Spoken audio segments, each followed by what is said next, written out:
नमस्कार। आज हम भारतीय स्वतंत्रता संग्राम के एक ऐसे दौर की पड़ताल करने जा रहे हैं जिसके बारे में अक्सर कम ही बात होती है।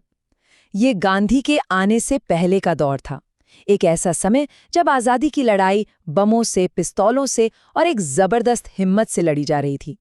तो चलिए इसमें थोड़ा और गहरा उतरते हैं। तो सबसे बड़ा सवाल यही उठता है कि अहिंसा के एक राष्ट्रीय आंदोलन बनने से भी पहले युवाओं की एक पूरी की पूरी पीढ़ी ने हिंसा का रास्ता आखिर क्यों चुना? ऐसी क्या वजह थी कि उन्होंने बातचीत की जगह बम को अपनी आवाज बना लिया? इस पूरी पड़ताल में हम इसी क्यों का जवाब ढूंढने की कोशिश करेंगे। देखिए, किसी भी एक्शन को समझने के लिए उसके पीछे की वजह, उसके मोटिवेशन को समझना बहुत जरूरी है। ये जो क्रांतिकारी थे, ये कोई रातों रात पैदा नहीं हुए थे। वो एक ऐसे माहौल में बड़े हो रहे थे जहां शांति से अपनी बात कहने के, प्रोटेस्ट करने के लगभग सारे रास्ते बंद किए जा रहे थे। तो हुआ ये कि स्वदेशी आंदोलन के बाद जो युवा राष्ट्रवादी इसमें शामिल हुए थे वो पीछे हटने को तो बिल्कुल तैयार नहीं थे, लेकिन उन्हें अपने ही नेताओं से निराशा मिली जो उनकी ऊर्जा को, उनके जोश को कोई सही दिशा नहीं दे पाए। और ऊपर से सरकार का दमन, उसने तो शांतिपूर्ण विरोध के सारे दरवाजे ही बंद कर दिए थे। तो ऐसे में इन युवाओं को क्या लगने लगा कि भाई अब अंग्रेजों को बाहर निकालने का एक ही रास्ता बचा है, और वो है बल प्रयोग। 1906 में क्रांतिकारी अखबार युगांतर का ये जो लेख है, ये उस समय के गुस्से और भावना को बिल्कुल साफ साफ दिखाता है। संदेश एकदम सीधा था, अब और बर्दाश्त नहीं होगा, अब बल का जवाब बल से ही दिया जाएगा। और ये सिर्फ एक लेख नहीं था, समझिए कि एक पूरी पीढ़ी का ऐलाने जंग था। तो ठीक है, रास्ता तो चुन लिया गया, लेकिन उसमें चलने की स्ट्रैटेजी क्या थी?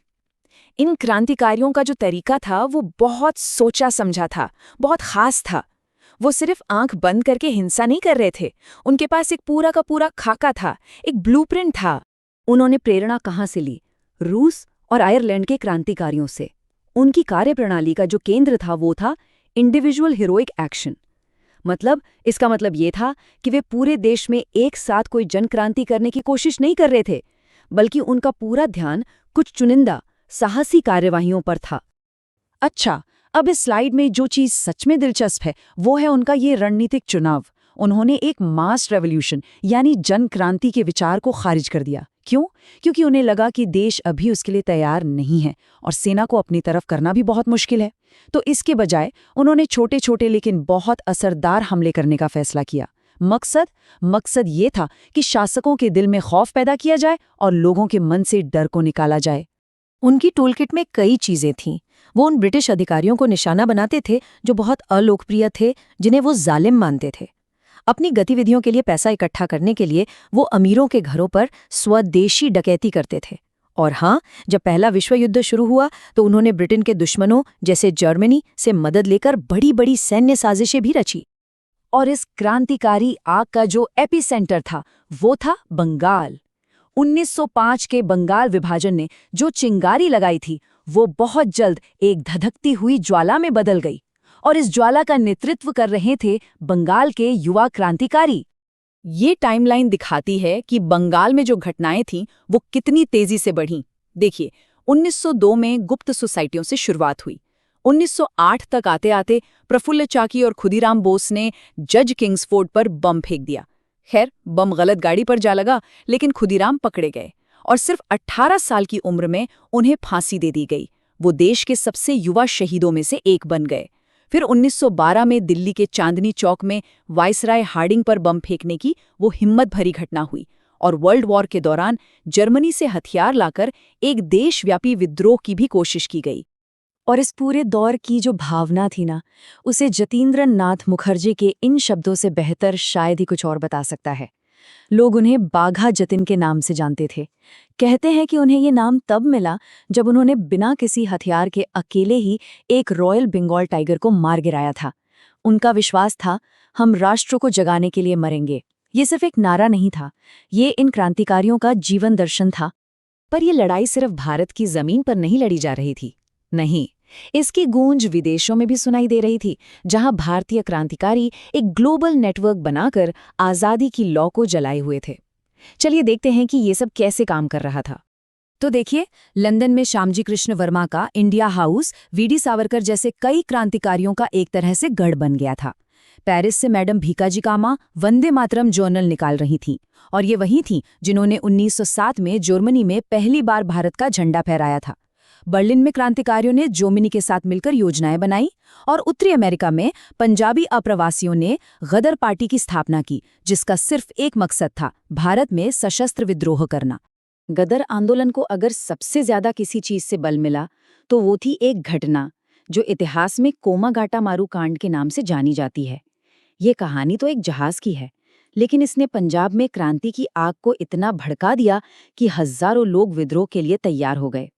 तो हुआ ये कि एक बेहतर भविष्य की तलाश में 370 भारतीय, जिनमें ज्यादातर पूर्व सैनिक और किसान थे, कोमागाटा मारू जहाज से कनाडा पहुंचे। लेकिन वहां नस्लीय भेदभाव की वजह से उन्हें जहाज से उतरने ही नहीं दिया गया। सोचिए, 2 महीने तक वो समुद्र में फंसे रहे, और जब जहाज वापस कलकत्ता के बजबज घाट पर लौटा तो वहां उन्हें विद्रोही मानकर पुलिस ने उन पर गोलियां चला दीं। इस संघर्ष में 22 लोग मारे गए।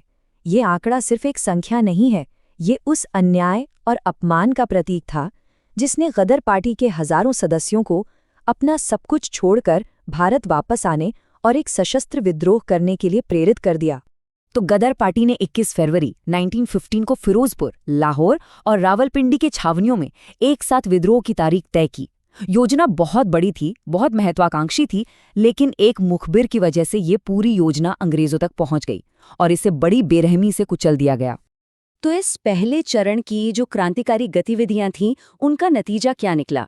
क्या ये सफल रहीं या असफल? इसकी जो विरासत है वो काफ़ी कॉम्प्लेक्स है, काफ़ी जटिल है। इसमें सफलताएं भी हैं और इसकी अपनी सीमाएं भी।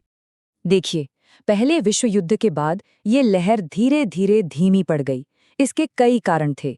एक तो सरकार ने डिफेंस ऑफ इंडिया एक्ट के तहत बहुत क्रूर दमन किया। कुछ राजनीतिक कैदियों को रिहा कर दिया गया और संवैधानिक सुधारों की बातचीत भी होने लगी। और सबसे बढ़कर महात्मा गांधी एक बिल्कुल नए अहिंसक आंदोलन के विचार के साथ भारतीय राजनीति के मंच पर आ गए। तो यहाँ ज़रूरी बात यह है कि इसकी विरासत को एक संतुलित तरीके से देखा जाए।